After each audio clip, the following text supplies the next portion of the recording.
Ստեղծեցինք մենք այս մեր կենտրոնը միայն նրանց համար, ովքեր ցանկանում են երջանիկ լինել եւ երջանկացնել, եւ ինչպես ասվում է, հանուն հայրենիք կասմենք ընտանիք։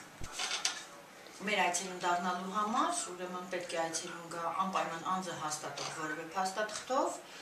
պայմանագիրը լրացվում է, մի քանի տողով իրենց մասին տեղեկություններ, մի քանի տողով ցանկալի ընտրություն հատվածն են լրացնում, թե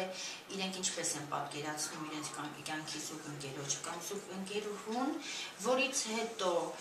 պայմանագրի խիստ մենք կետեր ունենք, կանոնակարգեր, ստորագրելուց, կարդալուց, ծանոթանալուց հետո ստորագրում են, նշում են լրացուցիչ տվյալների մեջ հատկապես ինչն են կարևորում եւ ուրեմն ծառայությունը վճարվի, վճարվում է մեկ անգամ 12500 դրամ եւ այդ մեկ անգամյա վճարի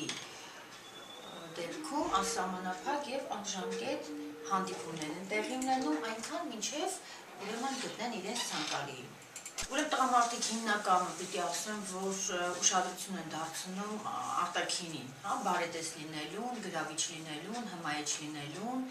իսկ կանայք ավելի շատ ուշադրություն են դարձնում կայացած, զարգացած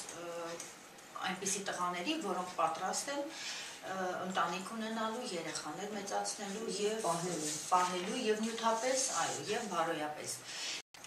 Եթե նախկինում, երբ որ նոր էր բացվել կենտրոնը, բոլոր հիմնականում հայ տղամարդիկ ուշադրություն էին դարձնում աղջկա կնոջ կուսությանը, ապա այսօր բարեբախտաբար պիտի ասեմ, որ այդ հարցը հանված է, որովհետև դրա մասին այլևս խոսելը թե մոդայիկ չէ, թե արդիական չէ։ Մեզ դիմում են բոլոր չափահաս մարդիկ, ովքեր պատրաստ են, ի վիճակի են ընտանիք ունենալու եւ բոլորի ըստ տարիքի իրենց ցանկությունները բնականաբար տարբեր են։ Միջին սերունդի տղամարդիկ հիմնականում բարետեսության հետ նաեւ թմբլիկ կանանց են գերադասում, ավելի երիտասարդներ, ավելի բարեկազմ, ավելի նիհարակ